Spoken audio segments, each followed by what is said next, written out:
There's an old legend that if you put a frog in boiling water, he will jump out immediately. He knows right away that this is a dangerous situation, and he won't stay in the water. He'll leap out as quickly as he can. This is very similar to romantic relationships. If we just met someone and they were mean to us, called us names, put their hands on us, there is no way we are staying in that relationship.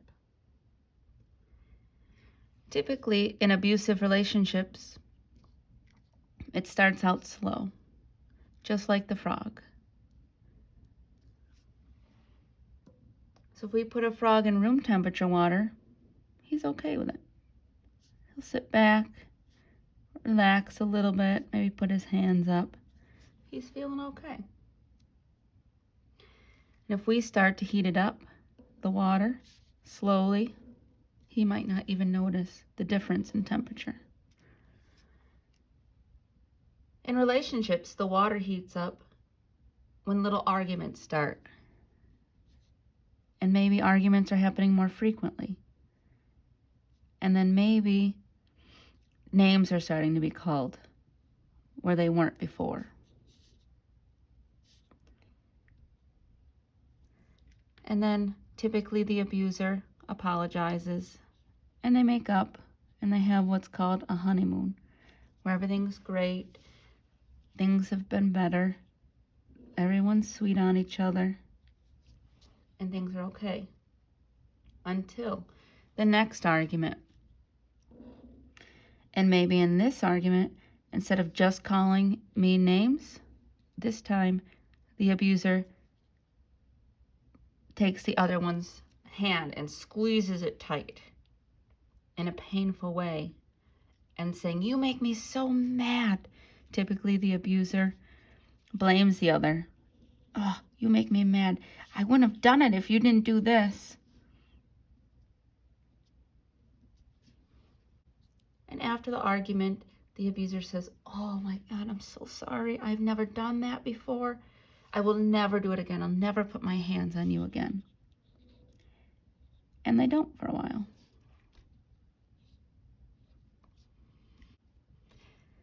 Then life continues until another argument starts. This time the mean words are said. The abuser punches the arm of the other. It leaves a bruise, but it can be hidden by a shirt or sweatshirt. The frog is noticing that the water is starting to heat up. It's becoming uncomfortable. But still the frog stays in there because it's still going slow, even though it's uncomfortable.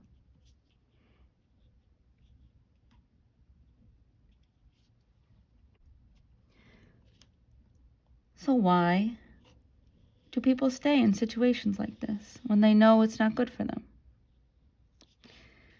The abuser and the victim rely on each other in a very unhealthy way.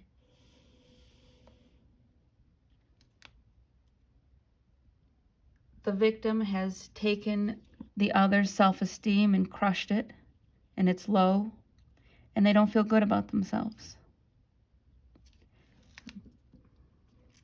Maybe the victim has tried to leave. Maybe threats were made. Maybe they're scared. The abuser has cut the other down so much.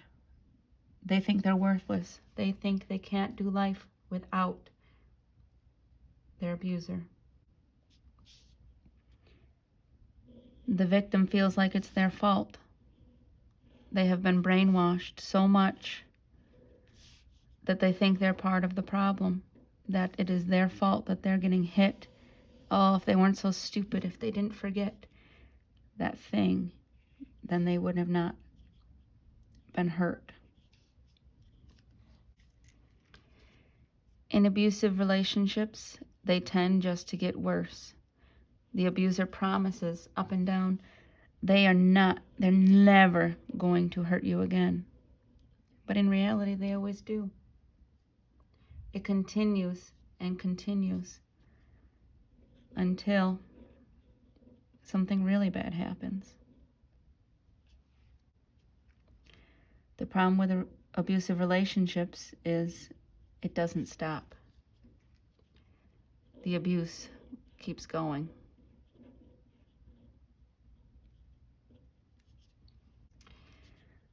The frog is feeling quite uncomfortable now. It is hot.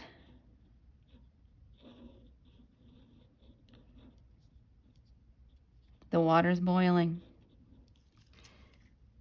He is getting very uncomfortable. For the rest of the world, people just see a smile on the victim's face.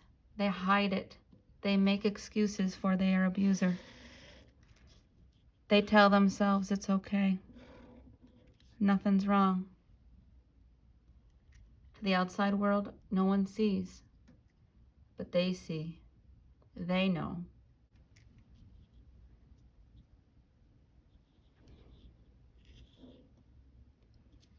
The frog is in boiling water now. He is slowly dying.